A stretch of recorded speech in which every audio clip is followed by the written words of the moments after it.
My name is Spencer Williams, and this is Sales Training with Spencer, where we're turning novices into experts, experts into beasts, and sellers into closers. Stop selling, start closing. Do it with Spencer. Straight Out the Close, 7-Level Selling by Stefan Arnio. The key to ongoing success. So, first off, we got to start with the key to ongoing success is time management. Every single day, whether it's before bed or in the morning when you wake up, you have got to get your time managed and create a schedule for yourself that day. That way, and this is something I do every day. I actually do it before I go to bed. I like to come into the next morning so I can get up and just go. I already know what I'm doing, and also that way, if I do it the day before, I'm kind of already in the future a little bit, and I'm trying to keep my thinking forwards instead of in the past. When you get stuck on stuff in the past, it's a mess. So I try to keep it forward, starting with just the night before I go to bed, the night before. So time management, your ideal day, and this doesn't just mean what are your goals for the day, what are you going to do. It's just like hour by hour what you're doing at that time. So like 6 I wake up, 6 to 6:15 I cook breakfast, 6:15 to 6:30 I get to the gym, get ready, 6:30 till 7:30 I do my workout, I sauna, I shower while listening to an audiobook, for example, and then 7:30 to 8:30 you get ready for work, 8:30 to 9:30 eat another breakfast, drive to work, 9:30 to 10:30 get ready for work. And that's just an example of a morning that you could write out for yourself, right? And then 10:30 to 7 you have at work. You can even break down your work day if you want. And then 7 to 7:30 I'm driving home. 7:30 to 8 I hop on my laptop and I organize my pipeline for the next day, so I know what meetings I have, I know who I called that day, I have all my numbers in. 7:30 to 8:30 I do an hour of sales training. 8:30 to 9 stretch, meditate, whatever you need to do. 9 to 12 read. Whatever you need to do, whatever your day looks like, you have got to get control of time management. And the point of this is, if you can write out your day hour by hour, 15 minutes by 15, 30 minutes by 30, 2 hours by 2 hours, you already have control over your whole day before the day has even started. You're on a mission, right? You already know what you're going to do every single hour of the day. You know that there's goals to hit every single hour of the day, and you're going to go for it. You're going to give it your all because you don't have distractions anymore. You have already mapped everything out. You're not walking through your day trying to fill your time up because you're bored, trying to do something here because you don't have anything to do. You have stuff to do. You have goals mapped out, and this way you are on a mission all day long. And if somebody tries to distract you, be like, listen, dude, I do want to talk to you still. I want to hang out. But for the next hour, I got to be doing this. At this time, I have an hour of free time. We can chat. You know what I mean? And that way, you just have control of your day. You broke it down, and you wrote out your ideal day. Right? Your time frame might be different than mine, than Stefan's, than Ian's if he writes his days out. But just write your days out. Do what you got to do to get control of your time management.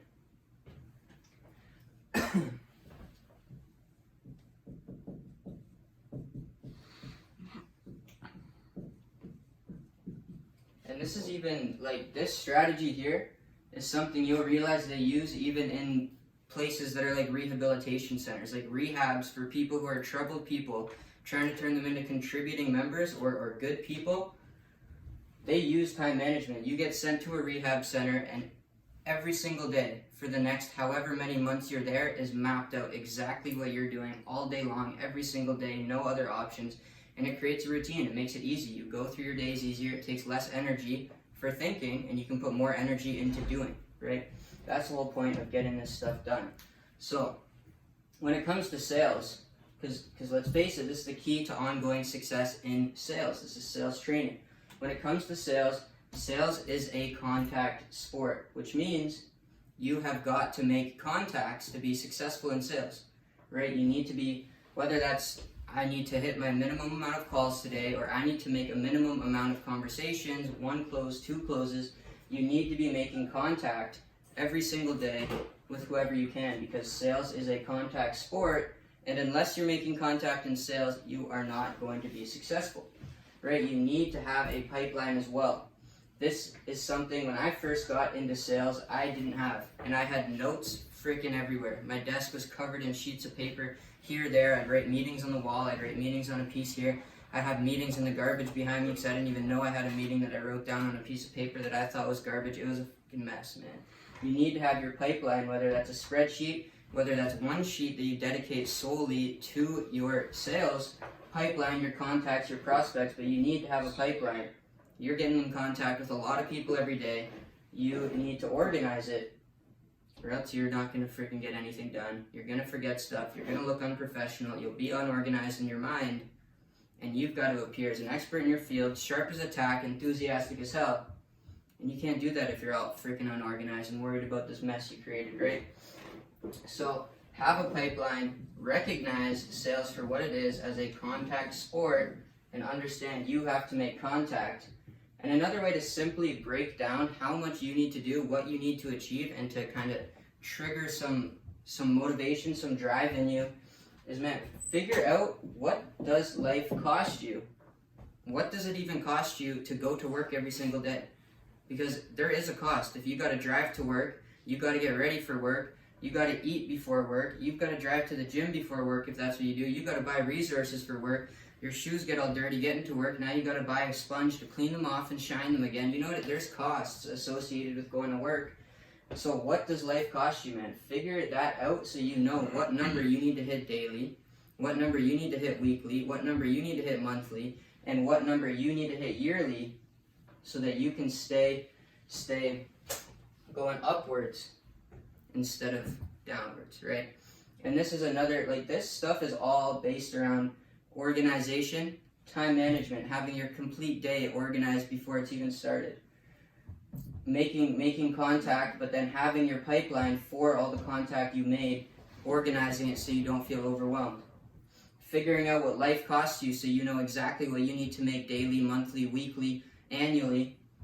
There you go. It's another thing of organization. And the more organized you are, the less effort you are spending, the less energy you are spending being confused, the less energy you are spending trying to catch up with everything, the less energy you are spending thinking about what you have to do, being bored, or even just, with me for dishes, I try to do my dishes every time, right after I eat a meal. If I use a pan to cook and a plate to eat, I'll clean the dish right away, because I'd rather clean one dish for 2 minutes than to let a pile build up and to spend 2 hours at the end of the week cleaning it, because 2 minutes is not taking significant time out of my productivity, but 2 hours one day, I could get a lot of shit done in 2 hours that I'd have to spend on dishes when I could have just done 2 minutes every day, right? So you got to figure out, what does life cost you, and break it down to a daily number. You got to have your pipeline so you know exactly what you're doing, and first and foremost, start with yourself. Manage your time, get your days written out so that you are on a mission every single day. You can't be stopped, you know what you need to do, and you get shit done because you already know what you have to get done, right? So there's three lifestyles, kind of, if you want to word it that way, of what goes on for successful people, for people in general. Now, one's just a flat line. It's just kind of the same thing all the time. It's mundane. It's boring. Nothing's new. Some people like that. Some people need security. Some people need to go through life with just, this is it. One thing all the time. Not really getting better, not really getting worse. You're just consistently the same. The other one, this is labeled as the addiction curve, is you are going up, up, up, up, up, up. You feel freaking fantastic, but then the floor falls out from under you all of a sudden, and you're, boom, you're way below where you even started here, right? And the reason I imagine it's called the addiction curve is because, one, when you do a drug, you start coming up, and then just like alcohol, the next day you feel like fucking shit. Go up, you go down. But also, addicts, they don't have a problem until it becomes a problem, right? They think their drug use is fantastic until they're broke, until they're in debt, until everybody hates them.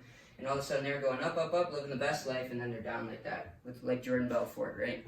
Living the best life ever, up, up, up, and then all the way down, lost everything, you know? The other one, and this is the key to ongoing success, is you have to recognize that this pit of despair is inevitable, but that there are ways to get out of it through consistency, through time management, through having your pipeline, figuring out what life costs you. You can continue going up, because you are going to go up, you are going to have bad times, but the key is to just keep moving forward, right? Keep going up, learn new things, plant new seeds in your head so flowers grow, and it's not weeds growing in there, right? You need to recognize there's ups and downs, but realistically, every time you go for an up and then you hit a down, you want to try to bounce higher than that original up, Be consistent, stay consistent, keep learning, do what you gotta do.